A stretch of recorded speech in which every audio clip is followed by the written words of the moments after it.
리서치명가 메리츠증권과 3프로TV가 함께 준비한 3프로TV 주식대학 겨울학기 2022년 투자 전략과 업종별 시장 전망. 전기차, AI 이런 시대로 간다면 지금 빠르게 성장하고 있는 이 기업들 중에 하나가 아마 이런 공급망을 주도하는 어떤 시대가 오지 않을까라고. 초과 수요란 얘기입니다. 우리가 90년대 중반에 이러한 쇼트지를 한번 겪었고 2000년대 초반에 한번 겪었고 2017년에 한번 또 겪은 적이 있습니다. 이경수 센터장이 이끄는 국내 최고의 애널리스트 23명, 메리츠증권과 함께 2022년 투자 계획을 세우시기 바랍니다. 강의를 수강하시는 분들께는 자동차 섹터 넘버원 애널리스트 김준성 연구위원의 3시간 특강과 277페이지에 달하는 레포트도 함께 드립니다. 또한 투자의 기초를 세우는 데 도움이 되어 큰 호응을 받았던 투자의 정답을 얻는 책 읽기 강의도 함께 제공해 드립니다. 2022년에 주식시장을 미리 보고 박성진, 최준철 대표와 함께 투자 철학도 세울 수 있는 기회, 많은 참여 부탁드립니다. 자세한 사항은 3프로TV 앱 공지사항을 확인해 주세요.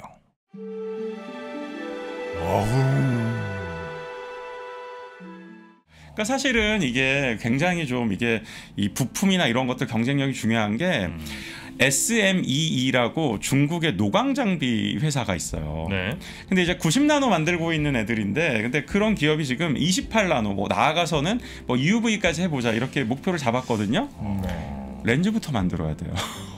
뭐 렌즈 기술이 워낙 오래된 기술이기도 하지만 좀 난이도가 굉장히 높다고 제가 너무 높아요. 왜냐하면 렌즈가. 이게 이거야말로 데이터가 쭉 쌓여있지 않으면 정말 그냥 맨 땅에 헤딩 분위기로 가는 거거든요. 그러니까 지금 보면은 반도체 소재 부품 장비가 이렇게 반도체 산업을 좌우할 수 있을 만큼 바뀐 적이 최근 3개년이 정말 처음이고 지난해와 금년도가 이제 극심하게 드러났다라고 볼 수가 있겠죠.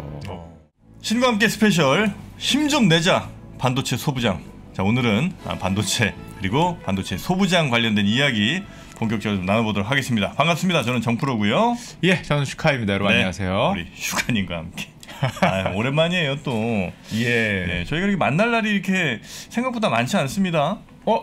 사무실에서는 자주 뵙는데. 사무실에서 자주. 네, 제가 그렇지만 진행하는 프로가 이제 밤에 하다 보니까 방송에서 좀 자주 봐요.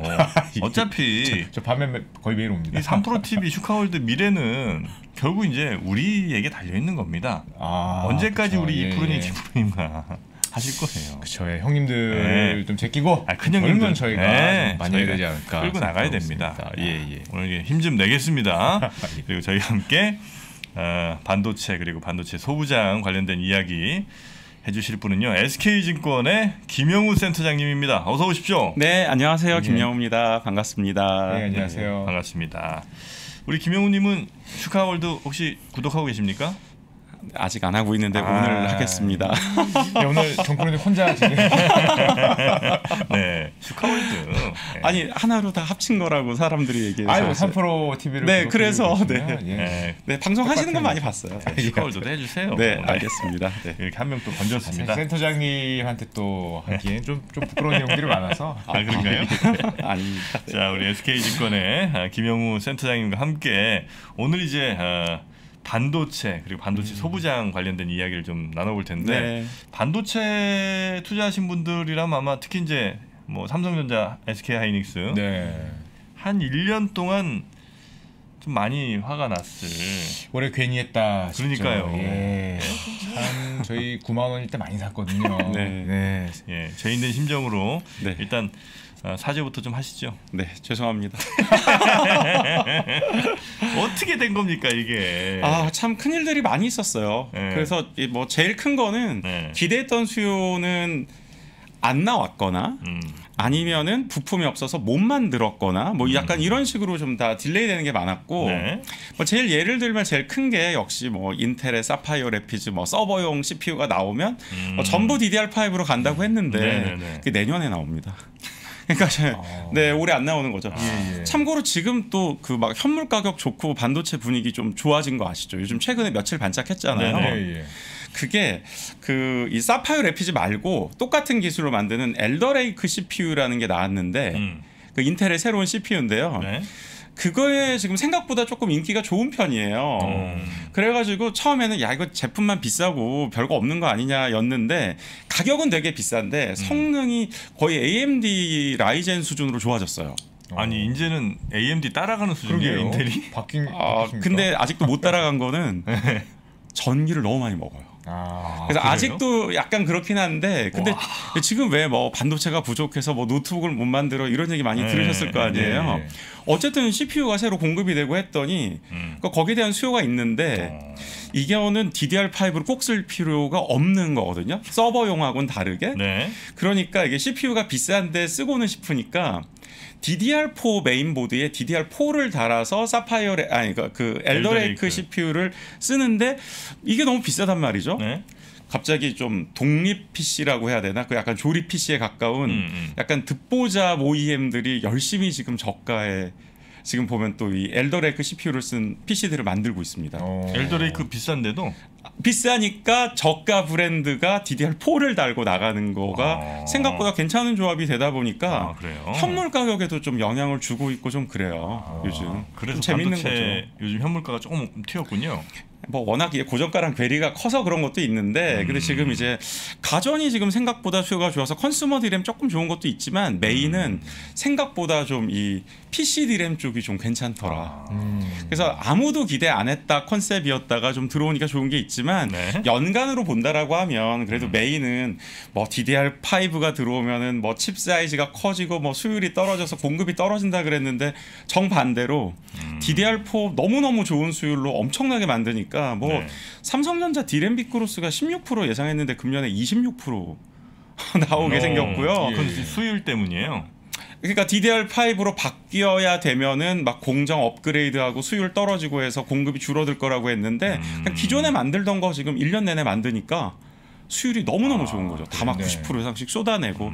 그래서 이게 수요는 좀 뒤로 밀리거나 아니면 부품 없어 못 만들어요 했는데 어쨌든 CPU가 새 거가 공급이 되니까 그게 수요가 생각보다 조금 좋았는데 그것만 가지고서도 일단 반응은 좀 좋았다. 그러니까 1년 내내 굉장히 힘들었어요.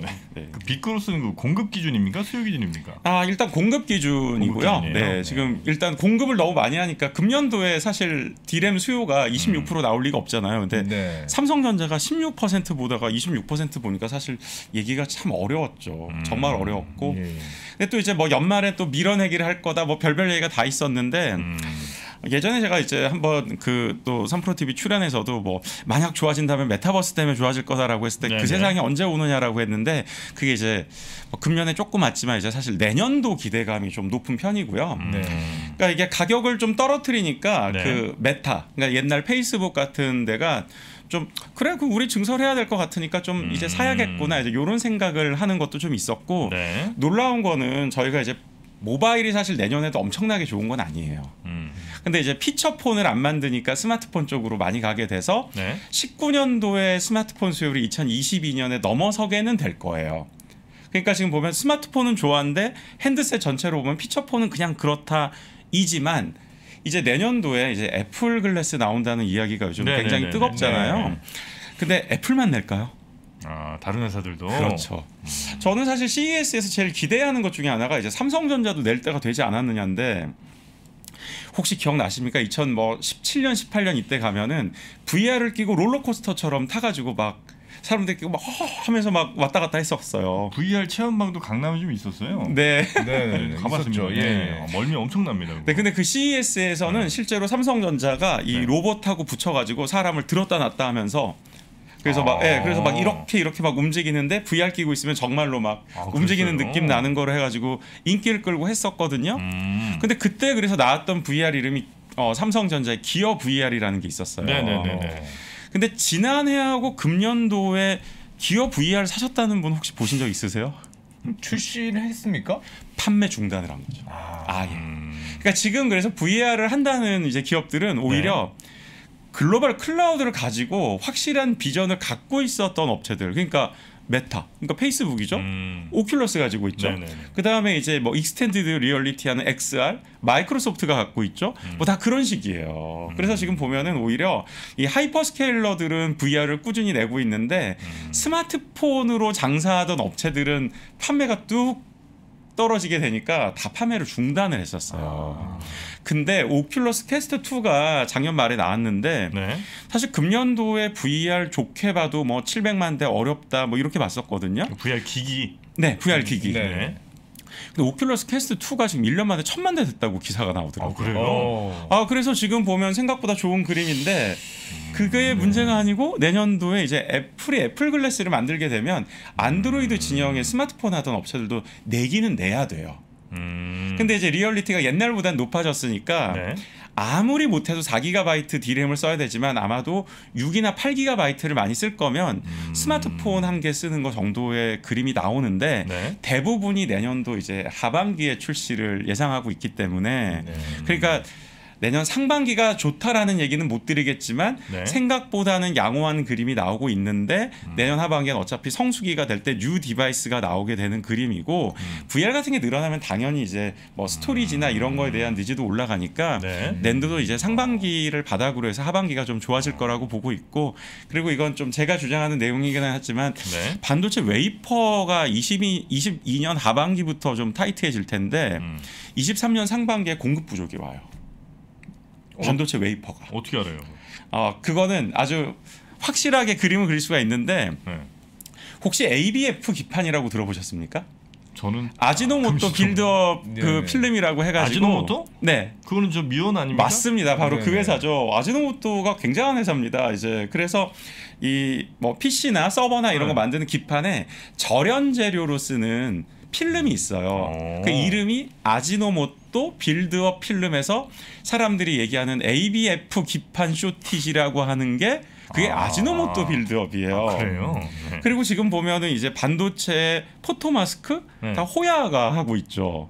호야 일본의 호야라는 우리 안경. 안경 네네. 렌즈 만드는 맞습니다. 거. 기본적으로 이제 그 반도체랑 같이 가장 크게 성장하는 회사들이 결국 광학계가 되거든요. 네. 그러니까 그 우리가 이제 안경 R을 하러 갔을 때 그 렌즈 바꿀 때 보통 보면은 칼 차이스라는 회사, 네, 칼 보통 차이스. 차이스 해가지고 네네네. 나오는 데가 있고 그 다음에 이제 호야 거의 두 회사 중에 하나 거를 선택을 많이 하시거든요. 네. 그 칼 차이스가 사실 그 ASML 그 노광 장비에 들어가는 렌즈를 걔네가 합니다. 칼 차이스가. 그래요. 네, 그래서 독일한테 잘 보여야 돼요. 근데 거기에 지금 최대 주주가 어디냐? ASML 네덜란드에. 투자했었죠. 예. 네, 그래서 지금 보면은 그 ASML 같은 경우에는 이 EUV 레이저 광원 만드는 거는 네네네. 미국의 사이머라는 회사를 인수했고, 네. 그 다음에 거기에 필요한 이제 뭐 이 광학계에 필요한 렌즈 같은 거는 지금 보면 이 칼 차이스의 최대 주주로 올라서서 남들한테 팔 수도 없게 만들어놨고. 그러니까 사실은 이게 굉장히 좀 이게 이 부품이나 이런 것들 경쟁력이 중요한 게 SMEE라고 중국의 노광 장비 회사가 있어요. 네. 근데 이제 90나노 만들고 있는 애들인데 근데 그런 기업이 지금 28나노 뭐 나아가서는 뭐 EUV까지 해보자 이렇게 목표를 잡았거든요. 렌즈부터 만들어야 돼요. 그럼 이제 우리 1001 안경이 또 뛰어나가야지. 미안합니다. 뭐 렌즈 기술이 워낙 오래된 기술이기도 하지만 좀 난이도가 굉장히 높다고 제가 너무 들었거든요. 높아요. 왜냐하면 렌즈가. 이게 이거야말로 데이터가 쭉 쌓여있지 않으면 정말 그냥 맨 땅에 헤딩 분위기로 가는 거거든요. 그래요. 그러니까 지금 보면은 그래서 기판에서는 아지모토 빌드업 필름 일본, 그 다음에 이제 어쨌든 그 이 포토 마스크 쪽에서는 일본의 호야, 그 다음에 반도체 웨이퍼에서는 이제 1위가 일본의 시네츠, 2위가 일본의 썸코. 그래서 일본 기업이 보수적으로 투자하는 그림이 나오면은 항상 그쪽이 공급 부족이 나오는 거죠. 일본 기업들이 잡고 있네요. 네, 그래서 이게 반도체 산업이 왔다 갔다 하는 거를 옛날에 부품이나 장비 가지고 고민한 적이 원래는 없다가 EUV에 대한 고민으로 이제 처음 생기게 된 거죠. EUV가 없어서 투자를 못 한다더라 얘기가 나오면서 네. 이렇게 막 미국에서 반도체 제조 육성한다고 막 하는데 캐파를 마음대로 늘리고 싶어도 노광 장비가 없다. 이제 이렇게 되는 그림이 나왔고 야, 서버 수요가 좋아, PC 수요가 좋아라고 했을 때 ABF 기판이 없어 얘기 딱 한마디 나오니까 갑자기 수요가 주르르 죽고. 그러니까 지금 보면은 반도체 소재 부품 장비가 이렇게 반도체 산업을 좌우할 수 있을 만큼 바뀐 적이 최근 3개년이 정말 처음이고 지난해와 금년도가 이제 극심하게 드러났다라고 볼 수가 있겠죠. 원래 이제 반도체가 메이커들 예를 들면 뭐 삼성전자, 하이닉스 이런 데들이 그냥 뭐 필요하면 다 갖다 쓰는데 큰 문제가 지금까지는 없었는데 없었어요. 그러다 이제 최근 2, 3년 사이에 갑자기 소재 부품 장비 회사들이 네. 어마어마하게 가치가 올라갔군요. 그리고 지금 이제 2019년에 저희가 한번 또 보셨지만 네. 갑자기 일본에서 네. 뭐 중요한 뭐 포토레지스트랑 뭐 불화수소 이런 것들 이제 뭐 수출 허가제로 금지. 바꾼다. 뭐 근데 허가냐 아니면 아예 금수 조치냐에 따라서 막 크게 달라질 수가 네, 있었는데 네, 네. 다행히 허가제긴 했는데 그때 이제 한동안 뭐 또 소부장 또 이제 국산화한다고 되게 노력을 많이 했잖아요. 네. 지금은 그럼 다 국산화가 됐을까요? 됐겠죠. 뭐 불화수소 이런 건 많이 됐다고 제가 네. 들었는데요. 근데 그거는 정말 대표하는 품목들 몇 개일 뿐이었고 네. 아직도 메모리 반도체 공정에서 사용하는 것 중에 20% 정도는 일본이 독점적으로 공급을 하고 있어요.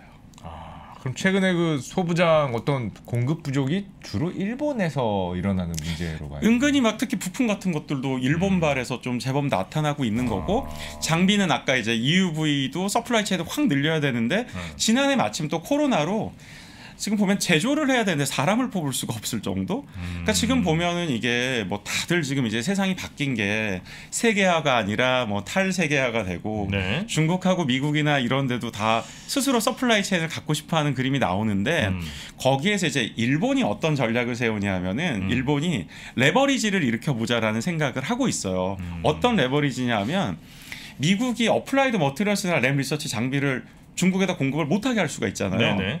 그 어디 걸 사야 될까요? 아, 일본 거 사야 돼요. 도쿄 일렉트론이 있죠. 일본의 도쿄 일렉트론 같은 회사가. 일본이 미국 뜻을 거스르면서 팔 수 네. 있나 그게? 그러니까 미국이 하지 말라는 회사는 또 공급을 안 하고, 네. 그러니까 직접적 제재에서 벗어나 있는 쪽이면은 얼마든지 공급할 수 있고. 그래서 직접적 제재가 글로벌하게 들어가느냐 안 들어가느냐 상황을 판단하면서 네. 자기들의 입지를 만들어 나가고 있고. 좀 재미있는 거는 그 일본의 반도체 산업 육성 전략이 어떤지 저희가 짚어보고 가도 되게 재밌거든요. 네네. 네. 사실 일본의 반도체 전략이 뭐가 있을까요? 일본은 반도체를 지금 그냥 아예 그러게요. 그냥 완제품으로 만드는 데가 있긴 있죠 아직은. 사실 거의 없어요. 거의 없어요. 그러니까 뭐 르네사스 테크놀로지, 뭐 사실 네. 자동차용. 네. 그거 말고 기억에 남는 데 별로 없으시잖아요. 도시바? 도시바가 예, 예. 메모리 반도체가 이제 키옥시아가 되는 거고 도시바의 나머지 시스템 반도체 부분은 매각했어요. 거기도. 그래서 파나소닉도 있긴 한데 아시겠지만 굉장히 마이너하고. 근데 사실은 이제 그런 거 만들어서는 헤게모니를 잡을 수가 없잖아요. 그러니까 이 일본에서도 미래를 어떻게 보고 있냐면은 2나노 언더로 가게 되면 저희가 재미있는 퀴즈 하나 내겠습니다. 네. 이제 10나노 다음이 보통 7나노 얘기했고 네. 6나노 들어봤고 5나노 들어봤고 4나노 들어봤고 3나노 많이 나오죠. 네. 2나노도 들어봤는데 그 다음은 그럼 1나노가 되나요? 그때부터는 정프로 생각엔 네.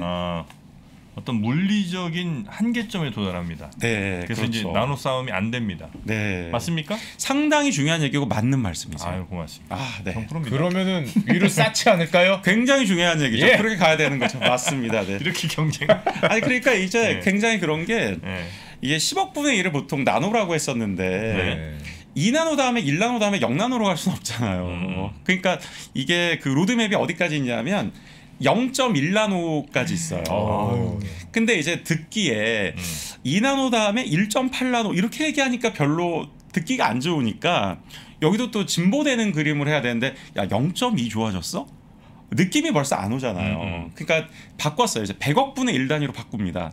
그래서 2나노를 20옹스트롬이라는 단어. 점점 어려워지네요. 네, 20A 이렇게 되는.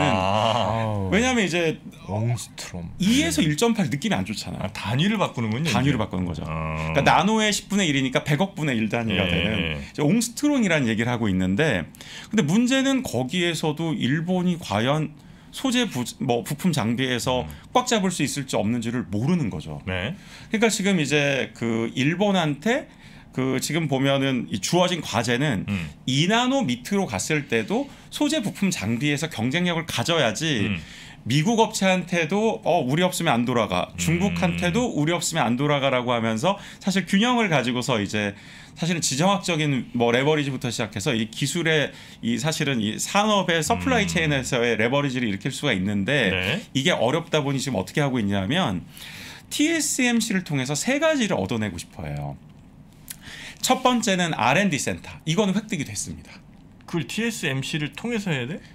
TSMC가 아무래도 네. 가장 앞서 있는 파운드리 업체니까 그렇죠. 거기에서 이제 같이 손을 잡고 가야지 미래의 기술 로드맵이 나오는 거죠. 일본 독자적으로 뭘 해봐야 거기서 채택 안 할 수도 있고 뭐 방향을 알 수가 없어요. 얼마 전에 일본에다가 뭘 줬다는 게 그 R&D 센터인 하나가 더 있어요. 세 가지 중에서 첫 번째가 R&D 센터 한다고 했고 네. 두 번째는 한 12에서 28나노 정도 되는 한 중간 가격대쯤 칩을 생산하는 미드엔드 파운드리를 하려고 하는 건데 그걸 이제 유치를 했어요. 일본이? 네. 근데 그거는 사실은 이게 뭐 또 여러 가지 복잡한 것들이 있지만 요약해서 말씀을 드리면 사실은 내 TSMC 팹이 일본으로 가야 될 이유가 없잖아요. 네. 가도 미국으로 가지 굳이 뭐 가야 될 이유가 예, 없는 예. 거죠. 그리고 TSMC 입장에서도 이게 너무 미국이나 일본이나 다른 데로 많이 가게 되면 지정학적으로 자기들의 중요성이 오히려 떨어지게 되죠. 뭐 예를 들어 중국한테서 공격받으면 우리 반도체가 망가져요가 돼야지 뭐 걱정 마세요. 일본도 있고 미국도 있어요. 이런 건 좋은 게 아니잖아요. 네네. 그렇죠. 근데 이제 그때 이제 얘기를 한 게 앞으로 이 애플의 이제 애플 글래스에는 올레드를 반도체 위에서 만드는 올레드온 실리콘 기술이 채택될 거란 이야기가 많은데 그거를 소니가 하는 거를 TSMC가 만들어서 애플에 공급한다더라. 이렇게 되는 게 하나가 있고 예, 예. 그다음에 애플 글래스도 그렇고 당연한 얘기지만 이제 이미지 센서 많이 쓸 거 아니에요. 네네. 근데 그것뿐만이 아니라 앞으로 뭐 1억 5천만 화소다 2억 화소다 결국 갈 텐데 이거는 이제 28나노 공정에서 만들어야 되니까 소니가 지금까지는 막 8인치 팹을 스스로 지었는데 8인치 팹에서 28나노 만드는 거는 못 하거든요. 네. 그러니까 이젠 내가 투자하는 게 아니라 TSMC한테 맡긴다. 그리고 각종 시스템 반도체도 맡긴다. 그래서 이것만 갖고 팹을 유치하자니 좀 모자라요. 그래서 그 도요타가 250명의 개발 인력을 출자하고 그다음에 덴소라는 일본 회사가 또 250명을 출자해서 네. 차량용 반도체 팹리스 회사를 미래가 떠오른다라 그래서 미라이즈 테크놀로지라는 회사를 만들었는데 네. 그 회사도 TSMC 재팬에 맡기겠다라고 하면서 12에서 28나노 정도 되는 그런 팹 유치가 성공하게 돼요. 네. 덴소는 뭐 하는 회사예요? 덴소도 이제 그 차량용 부품 만드는 데죠. 부품 만드는 회사예요. 그러니까 도요타하고 덴소가 들어가니까 일단 수요는 되는 거죠. 그래서 마지막 과제가 이제 2나노를 생산하는 선단 공정을 가진 최첨단 팹을 유치해서 거기서 TSMC R&D 센터와 같이 간다라는 컨셉으로 지금 유치를 하려고 하고 있는데 네. 근데 진짜 만약 그 유치하게 되면 사실 대만 입장에서 지정학적 리스크가 너무 커지기 때문에 요게 지금 이슈가 되고 있는 부분인데 한 가지는 기억할 필요가 있습니다. 일본도 2나노 밑에서는 지금 확실한 경쟁력이 있는 건 아니에요. 네네. 소재 부품 장비가. 네네. 그리고 웨이퍼 쪽이 과거에 LG그룹에서 LG 실트론 할 때는 반도체 쪽이 원래 LG 반도체가 있다가 SK 하이닉스가 된 네네네. 거라서 예, 예. 사실 그룹 내에서 중요성이 별로 없었거든요. 그리고 굉장히 시장 점유율도 좀 미미하고 그랬었는데 지금 보면 첨단 공정도 그렇고 수요가 한국에도 많기 때문에 SK 실트론도 지금 계속 올라오고 있는 그림이 나오고 있거든요.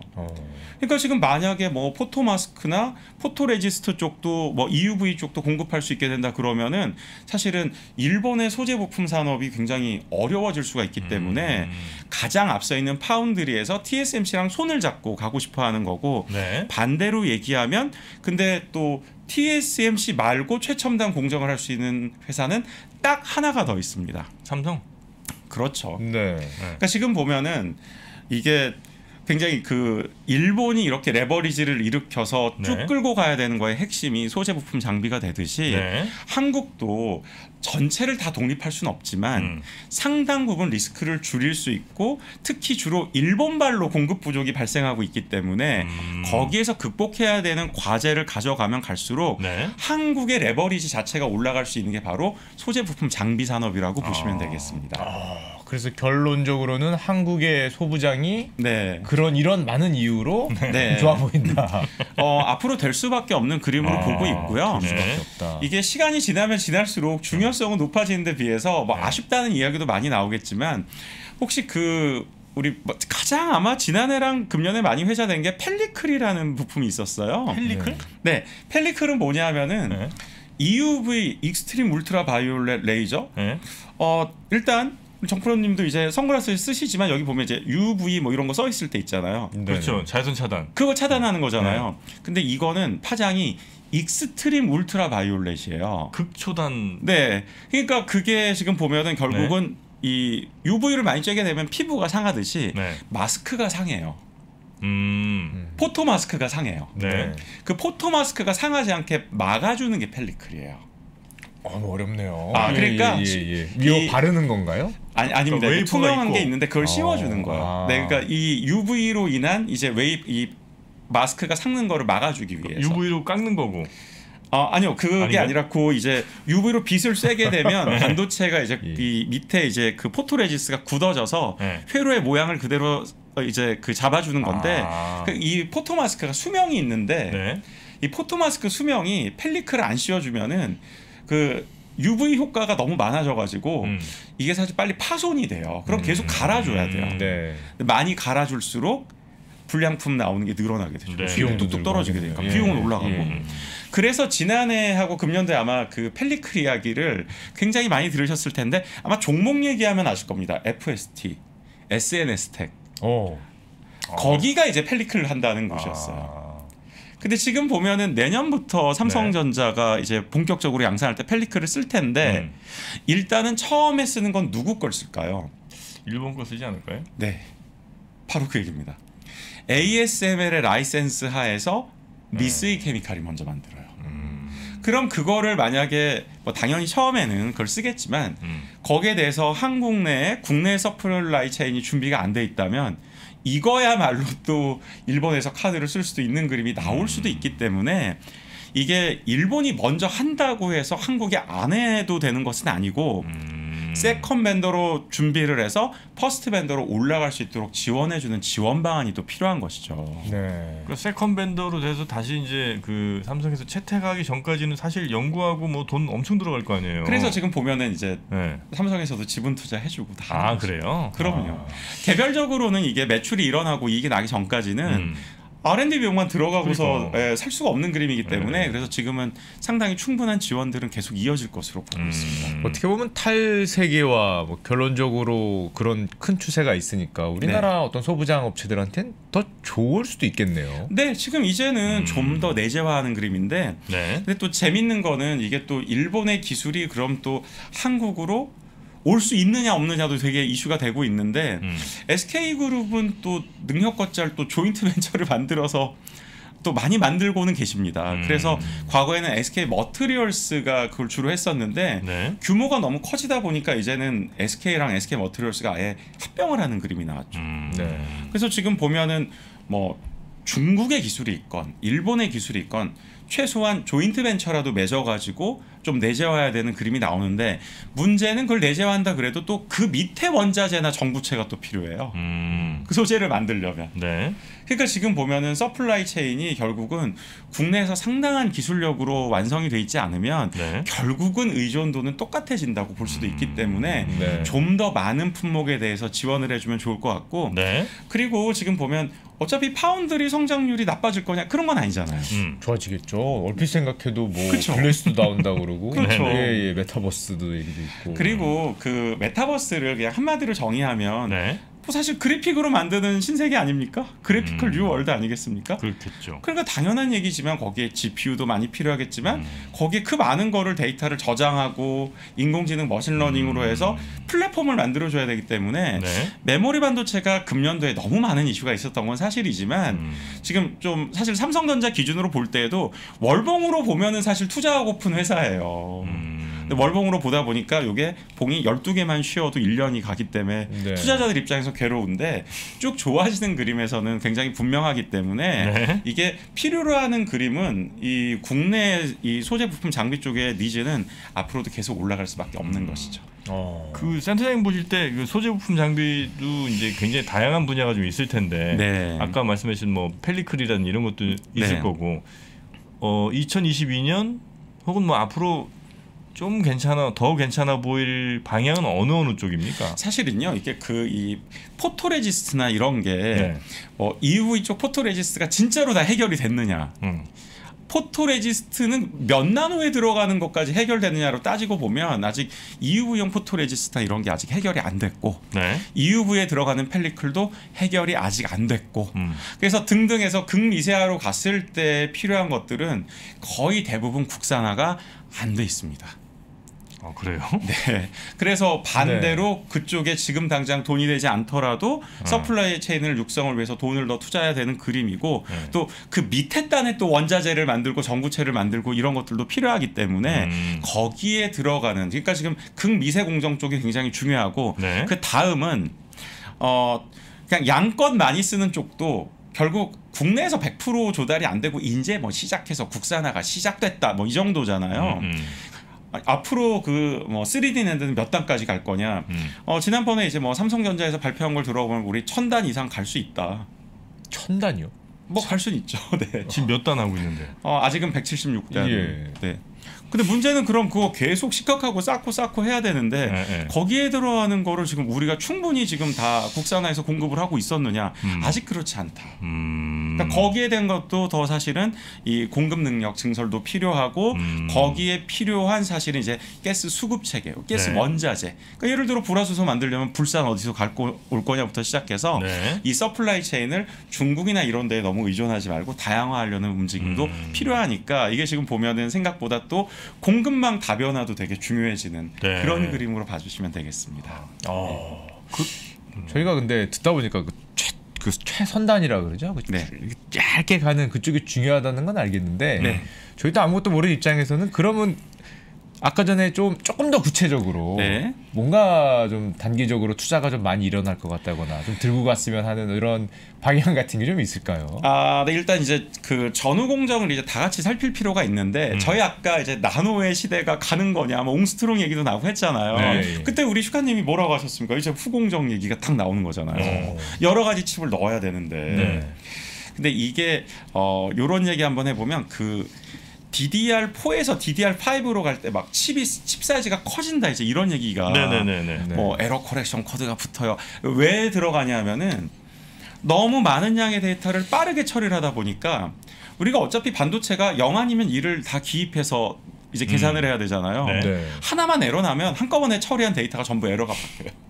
그러니까 우리 주판 계산하다가 한번 네, 찍 그렇죠. 이렇게 해가지고 다 이제 다시 이제 0으로 만들어서 시작하듯이 여기도 네. 0하고 1이 잘 기입이 됐는가가 통과가 돼야 되는 이제 그런 이제 상황이거든요. 근데 문제는 이걸 자꾸 작게 만들고 해야 되는 거는 시스템 반도체는 더 작게 가는 거잖아요. D램이나 이런 거보다. 네.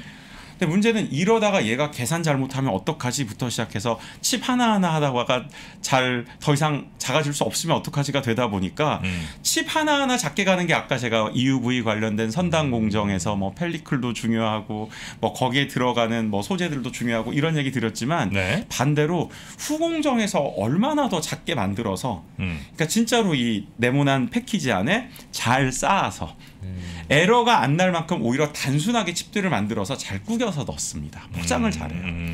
그래서 요 칩 안에 들어가 있는 걸 최대한 이제 밀도 있게 넣어주면은 좋은 네. 건데 그걸 이제 시스템 온 칩이 넘어서서 이제 시스템 인 패키지가 좋아진다라고 하는 건데 어려운 얘기 그만하고 그때 뭐가 중요하냐? 후공정을 잘해서 최대한 구겨놔야 된다. 그래서 저희 포장을 잘해야 된다. 맞습니다. 예. 그래서 장비 시장 쪽에서 지금 뭐 성장하는 거 너무 많은 건 아는데 네. 이 공정 미세화가 결국 한계가 되기 때문에 아까 저희 그 슈카님이 서두에서 말씀하신 것처럼 네. 3D 구조로 이 네모난 제한된 공간에 네. 최대한 구겨놔야 되기 때문에 네. 앞으로 삼성전자가 이길 거야, TSMC가 이길 거야, 뭐 영원한 과제이긴 하지만 지금 보면 이미 삼성도 그렇고 TSMC도 그렇고 이미 방향 결정 났다. 뭐 2나노 다음에 1.8나노로 가는 그림에서 뭐 얼마나 좋아지겠어요. 그러니까 지금 보면 후공정 경쟁력이 높아져야 되는데 여기서 기본적으로 요 절단 칩을 자르는 것도 중요하잖아요. 붙이는 것도 중요하고. 네. 근데 이 시장도 지금 보면 누가 잡고 있냐면 이제 또 일본의 디스코. 다 일본이네요. 네, 그래서 그걸 이제 좀 국산화하려는 데가 뭐 한미 반도체 같은 데가 있고 그 기술적으로는 나름대로 가장 독립이 잘 된 데는 또 이제 뭐 이오테크닉스 같은 기업도 있고 네. 그래서 이제 뭐 다이싱 자른다, 그다음에 본딩 붙인다, 뭐 웰딩 용접한다 이런 쪽이 원래 별로 에이 뭐 그거 뭐 고부가치도 아니고 이랬었는데 네. 갑자기 실적들이 쭉쭉쭉쭉 좋아지고 있는 그림으로 바뀌었죠. 네네네. 그리고 필라델피아 반도체 지수에도 후공정 업체가 있긴 있습니다. 이제 암코라고 옛날에 안암 반도체가 지금 암코가 됐는데요. 지금 이제 안암 반도체는 옛날에 망했었으니까 그래서 지금 네. 헤드쿼터도 미국에 있는데 엄청나게 주가가 좋은 건 아니지만 후공정 쪽이 실적이 좋아지는 것만은 명확해요. 사실은 금년도에 뭐 삼성전자, 하이닉스가 실적이 엄청 나쁜 건 아니지만 네. 범용이라는 이름으로 범용 반도체라는 이름으로 AI 반도체는 대체가 안 된다. 뭐 엔비디아, AMD 이런 거에 비해서 메모리 그냥 사이클이고 범용이다 해서 사실은 밸류에이션을 못 받았어요. 후공정도 사실은 마찬가지예요. 그냥 자르고 붙이고 아니냐. 근데 이게 갑자기 앞에 첨단이란 게 붙기 시작하고 전부 외부에다 줘가지고 패키징을 하던 걸 갑자기 삼성전자하고 이제 뭐 TSMC 같은 데가 내부적으로 하겠다가 되기 때문에 내년도부터는 설비 투자에서 후공정이 차지하는 비중도 올라갈 거다. 그리고 이런 게 올라가고 하면은 또 불량품이 없어야 되니까 검사 장비 쪽도 되게 중요해지고 네. 그 검사하는 업체 자체도 좋아지는 그림이 나와서 사실은 이 반도체가 소부장도 있지만 여기에서 이걸 검사해주는 후공정 쪽도 굉장히 그림이 좋아질 수밖에 없다라고 거기도 보고 일본이 있습니다. 많아요? 다 일본이죠. 네. 그리고 TSMC 관련된 거는 거기는 이제 뭐 ASE나 이런 이제 또 대만 회사들이 또 많이 나오는데요. 네네네. 이 무어의 법칙 관련돼서 이제 뭐 그래프 여기 이제 하나 있는데 네. 45나노나 이제 이때 했을 때 대비해서 코스트가 지금 7나노로 갔더니 얼마가 됐느냐? 뭐 거의 뭐 4배가 늘었다 이거죠. 지금 보면. 그러니까 이제 비용 그래프. 네, 막 아무리 막 이걸 좀 막 작게 만드는 게 좋다는 건 알겠는데 장비가 너무 돈이 많이 들어서 코스트가 올라가는 거거든요. 가성비 많이 떨어지겠네요. 그러니까 사실은 네. 장기적으로 본다라 그러면 D램도 그렇고 뭐 CPU, GPU 이런 것들도 사실은 가격이 내려가기가 어려워요. 뭐 반도체 공장 하나 짓는데 막 10조 단위가 들어가더라고요. 이제는 요즘에. 어쩔 수 없습니다. 와. 네, 그렇게 보셔야 됩니다. 네네. 그러니까 지금 페이지 1하고 페이지 2까지 보통 하다 보니까 이제 200억 달러 들어간다더라 이렇게 얘기하는 게 이제 100K가 아니라 200K짜리 지어야 되는 그림도 있고 그리고 시스템 반도체 쪽은 이제 돈이 너무 많이 들어서 네. 아니 뭐 사실은 뭐 14나노 가다가 뭐 10나노가 간다더라 뭐 해볼만 하잖아요. 근데 2나노 가다가 1.8나노 간다더라 하는 순간 벌써 느낌이 겨우 0.2 낮추려고 그거 하려고 또 그 돈을 20조짜리 건물 하나 더 짓고 하기엔 좀 네. 근데 투자비는 그때 대비해서 지금이 4배가 늘어난 거죠. 네. 쉽게 얘기하면. 그러니까요. 그러니까 사실은 그래서 첨단 공정에 장비를 만들고 첨단 공정에 소재나 부품이 들어갈수록 부가가치가 높아지고 뭐 65나노짜리 만들고 있어요. 뭐 40나노짜리 만들어요. 이런 쪽은 사실 앞으로도 좀 부가가치를 만들기가 어렵기 때문에 생각보단 이게 또 도전 과제가 굉장히 많이 주어져 있습니다. 네네. 이게 중국이 참 힘든 게 한 가지가 있는데요. 중국이요? 네, 중국이 좀 힘든 게 중국이 그 중국 반도체 그 굴기 1기 펀드, 국가 반도체 1기 펀드 같은 경우에는요. 이 펀드의 31%가 YMTC 낸드 만드는 회사에 딱 뿌려주고 24%를 SMIC 파운드리 네네네네. 회사에 뿌려주고 네. 이런 식으로 했었거든요. 네. 근데 지금 이제 미국하고 중국하고 반도체 패권 전쟁 열심히 하고 있잖아요. 2기 펀드는 어디로 갔냐면 전부 소부장으로 갔어요. 그래서 지금 육성을 세게 하려고 하고 있어요. 네네. 왜냐면 뭐 장비를 못 들여오면 다 끝난다는 거 알고 있으니까. 보니까 장비 없이 안 되더라라는 걸 좀 느꼈나 보네. 굉장히 느끼는 거죠. 네. 근데 중국의 반도체 업체들이 사실 투자하기가 되게 나쁜 게요. 네. 그 대부분이 어디에서 딱 멈춰 있냐면은 이런 얘기해서 좀 그렇지만 이제 딱 그 중국 반도체 장비 업체들의 수준은 SMIC가 가지고 있는 최첨단 공정까지가 한계입니다. SMIC 어느 정도인데요? 14나노입니다. 네. 근데 그것도 14나노는 많이 못하고 28나노 정도는 어느 정도 많이 하고 있고 근데 노광 장비는 지금 90나노 하고 있고 아직까지는 네. 근데 그걸 이제 28나노 해보겠다고 했는데 금년도까지는 일단 실패했고 근데 반대로 만약에 중국이 여기서 브렉스루가 나왔다라 그러면 큰 소리를 칠 수가 있는데 네. 지금 그래서 큰 소리를 칠 수가 없는 게 한국한테도 장비 달라고 하고 있고 미국은 장비를 안 주니까 일본한테 아쉬운 소리를 해야 되기 때문에 일본하고 중국이 아무리 이제 겉으로 만약에 부딪히는 그림이 나온다고 하더라도 섣불리 중국이 일본을 제재하기가 조금 어려운 그림도 있습니다. 여전히 아까 전에 반도체 장비 나오면 다 일본이니까. 그러니까 네. 중국도 뭐 제끼기 어렵. 소재는 더하죠. 네. 네, 소재는 더한 그림. 네네네. 그래서 지금 보면은 이게 중국 반도체 장비 업체는 결국 중국 내수용에 국한된다로 벌써 쪼그라들게 되고 네. 미국이 기본적으로 죽인 게 화웨이랑 하이실리콘을 죽였잖아요. 네. 하이실리콘이 중국 최대 수요처였잖아요. 팹리스 중에 최대고 당연히 중국 내에서 최대 반도체 수요처인 회사였는데 여기를 죽여버리니까 사실은 SMIC도 일감이 AP를 만드는 기준으로는 별로 안 좋아졌죠. 네. 기회가 없어졌어요.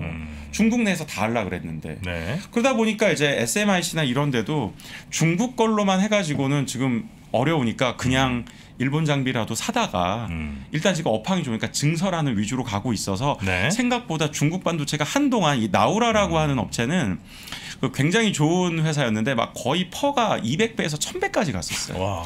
막 중국이 결국 장비를 다 스스로 해서 투자를 세게 하지 않겠냐는데 그건 이제 좀 생각이 짧은 게 아니 뭐 일단 EUV 안 들어가고 노광 장비 안 들어가고 이렇게 되면은 라인업 구성이 안 되는 거죠. 제품 라인업이 다 있어야지 캐파를 만들 수가 있는데 그러니까 그만큼 사실 그래서 한국도 네. 중국에서 도쿄 일렉트론이 하듯이 기회를 얻고 싶다라고 하면은 거기에 대한 준비도 장비가 어느 정도 돼야 되는 그림이고 그보다 더 중요한 거는 한국에서도 좀 사실 이 글로벌 뭐 지정학적인 리스크도 그렇고 실제로 산업이 커나가는 데에서도 수혜를 보고 싶으면 그럼 사실 좀 더 선단 공정 쪽으로 네. 개발하는 것이 중요한 거죠. 포토레지스트나 뭐 네. 이런 것들도 EUV용하고 디램용하고 낸드용이 전혀 다르다. 다릅니다. 네. 그러니까 이게 작년 한 재작년쯤인가요? 그 일본이랑 갈등 이후에 저는 그래도 소부장 상당 부분은 우리가 네. 독자적으로 하겠구나 싶었는데 네. 그런 보도도 사실 좀 있었어요. 몇 네, 개가. 네. 근데 생각보다 여전히 이제 일본의 소부장은 아직 견고하게 위치하고 있고 네. 다만 이제 아주 초미세 공정으로 갈 때는 그렇다고 일본이 반드시 꼭 우위를 점하라는 법은 없는 거니까. 맞습니다. 지금 네. 이게요. 그 19년에 갑자기 아뜨거가 된 거잖아요. 네네.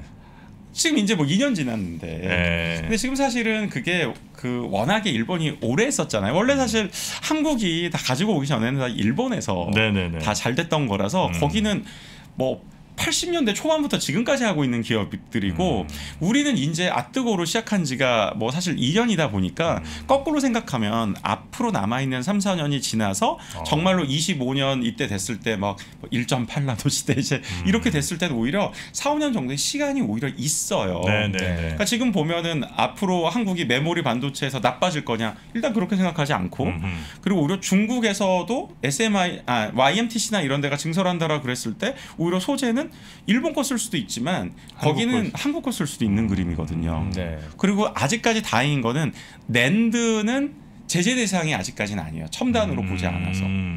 낸드가 첨단 기술이 아니라는 건 아니지만 네. 뭐 EUV를 써야만 하는 이제 뭐 AP나 이런 이제 EUV 파운드리나 이제 앞으로 EUV를 써야 되는 디램에 대비해서는 낸드는 EUV까지는 가지 않기 때문에 그래서 뭐 사실 스토리지만 가지고서 뭐 미국을 중국이 죽일 수 있다 이렇게 생각하지는 않아서 네네. 사실 그쪽으로는 앞으로 또 첨단까지 쌓는 그림으로 본다라 그러면 사실 엄청나게 투자를 세게 해볼 필요가 있는 거죠. 네네. 그러면 혹시 본부장님 보시기에 우리나라 그 소부장 업체들이 뭐 시작한 지 얼마 이런 쪽 선단 쪽에서 얼마 안 됐다고 하셨는데 일본은 올해 이미 해왔고 저희가 좀 가능성이 네. 좀 치고 나갈 한 2, 3년 아니면 3, 4년 내에 네. 아니면 대체까지는 아니더라도 네. 경쟁력이 있는 수준까지 올라갈 가능성이 좀 높다고 보시나요? 물론 이제 우리가 열심히 연구할 때 그쪽은 또 놀고 있는 게 아니기 때문에 굉장히 어려운 이야기이긴 하지만 네.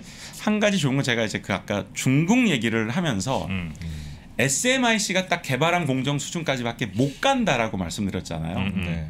우린 그래도 삼성전자가 파운드리도 TSMC와 그래도 쌍벽을 이루면서 가고 있는 그림이고 메모리는 제일 앞서 있는 그림이 있기 때문에 앞서 있는 선단 공정에서 소재를 개발할 때 결코 불리하진 않습니다. 특히 메모리 쪽에서는 앞서갈 가능성도 있는데 다만 거기에 대해서 혼자 하려면 어려웠었거든요. 심지어 그 중국의 JSR이나 이런 이 포토레지스트 업체는요. 네. 자기들이 R&D용으로 EUV를 갖고 있었어요. 근데 한국 기업들은 무슨 돈으로 EUV를 사겠어요. 네. 이제는 달라졌다. 이제는 같이 연구하는 그림이 나오고 있다. 그래서 과거와는 달리 이제 삼성전자나 우리 SK 하이닉스 같은 경우에도 이제 좀 공정이나 소재 같은 거 개발할 때 조금 국내 업체들 많이 넣어주는 그림으로 추세가 바뀌고 있기 때문에 네. 그 기회를 놓칠 이유가 없다라고 보고 있고 이젠 그 자금에 대한 문제가 있는 것도 아니까 최근에 그 발표나는 것들을 보시면은 이제 실질적으로 투자들이 들어가고 있습니다. 네. 그래서 일본의 비율이 높다라는 이야기가 오히려 나오면 반대로 국내 그 이제 그 굴지의 기업들이 오히려 국산화를 위해서 많은 서포트를 해줄 수 있다로 오히려 스토리라인을 바꿔서 생각해볼 필요가 있는 거죠. 네. 네. 뭐 말씀 쭉 들어보니까 우리 소부장 기업들에게도 꽤 희망과 가능성이 아마 좀 많이 있는 것 같다는 생각이 좀 들어서 소부장 한번 슬쩍 우리 슈카님이랑 한번 들어가 볼까요? 예고 하나씩 좀 들어가 봐요. 공부할 게 엄청 많아 보이고. 네. 네. 그래도 그냥 다행이라고 생각되는 거는 과거에는 사실 뭐 전 세계에 한 군데만 있어도 됐을 것 같은데 그런 부품이나 소재가 이제 뭐 거의 모든 나라가 다 뭐 공급망을 하나씩 갖고 있을 필요가 있다고 하니까 심지어 우리나라까지도 저걸 또 다 갖고 있으려고 하니까 오히려 소부장 쪽에는 확실히 좀 기회가 있을 것 같다라는 생각이 드네요. 좋습니다. 그럼 우리 슈카님이랑 저희가 한 종목씩 찍어서 한번 들어가 보겠습니다. 그리고 결과를 저희가 내년쯤에 한번 발표해드리도록 하지요. 네, 본부장님 모시고 다시 한번 왜 그러셨는지. 네. 자, 우리 오늘 SK증권의 김영우 센터장님과 함께 이 반도체 시장에 대한 전반적인 상황도 좀 봤고요. 그리고 이제 그 소부장이 지금 현재 어느 정도 위치에 와 있고 또 앞으로 어떻게 나아가야 될지까지도 말씀을 좀 잘 들은 것 같습니다. 또 우리나라 하여튼 소부장 반도체 특히 소부장에 계신 많은 또 직원분들, 연구원분들 또 기업 대표님들 열심히 좀 노력하셔서 전 세계 최고의 소부장 기업들로 좀 성장하시기를 저도 한번 기원을 하도록 하겠습니다. 자, 오늘 긴 시간 함께 해주신 우리 SK증권의 김영우 센터장님 대단히 고맙습니다. 네, 감사합니다. 네. 감사합니다.